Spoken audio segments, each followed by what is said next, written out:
외신들은 트럼프 대통령이 중동 석유 의존도가 높은 나라에 호르무즈 작전 참여를 요구한 것으로 보고 있습니다. 하지만 호르무즈 해협에 발을 담그는 건 군사적으로 상당히 위험한 선택이 될 거란 관측도 나오고 있습니다. 국제부 연결해서 자세한 내용 알아보겠습니다. 권준기 기자, 호르무즈 해협 작전 동참 요구, 아직은 트럼프 대통령의 SNS 글이 전부인 상황인데 각국의 반응 나온 게 있습니까? 네, 트럼프 대통령의 이 트루스 소셜 글이 밤사이 나온 것이어서 아직은 이 반응이 나오지 않았습니다. 백악관도 군함 파견에 동의한 국가가 있는지 질의에 답변하지 않았다고 로이터는 전했습니다.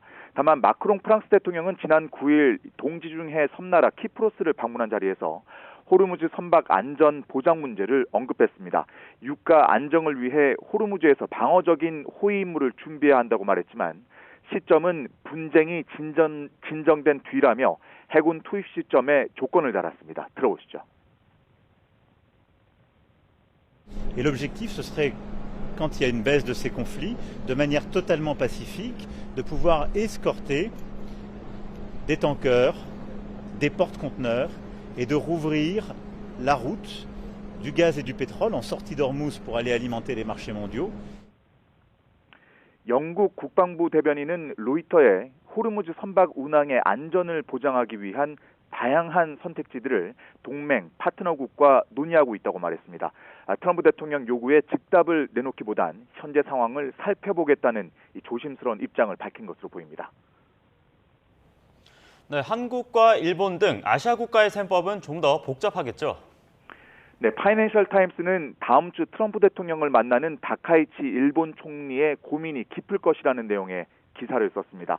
세계적으로 높은 수준의 기뢰 제거 기술을 갖고 있는 일본은 이런 요청이 있을 가능성을 예상했겠지만 이 작전의 위험성 때문에 결정이 쉽지 않을 거란 관측입니다.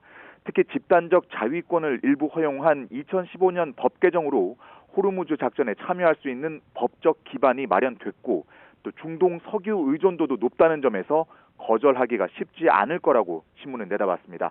한국에 대해서도 미국이 안보를 보장하는 나라인 만큼 거절하기가 어렵겠지만 국내 정치적 반발 가능성 때문에 선택이 간단치 않을 거라고 전망했습니다.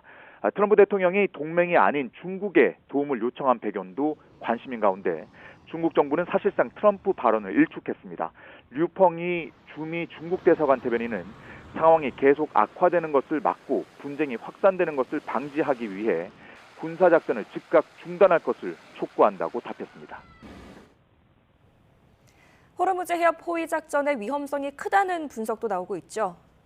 그렇습니다. 호르무즈 해협은 운항이 가능한 바다의 폭이 좁고 이란의 다양한 기습 공격이 가능해 작전의 위험성이 큰 지역입니다. 월스트리트저널은 해군 관계자의 말을 인용해 이란의 드론과 대함 미사일 공격으로 이른바 죽음의 상자가 될 수 있다고 전했습니다.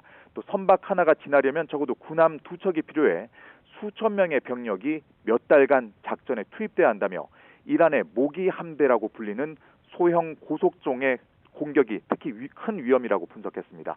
영국 가디언지도 1980년대에서 90년대 이 호르무즈 해협에서 영국 군함을 지휘했던 이 해군 제독 출신 닐 모리세티의 말을 전했습니다.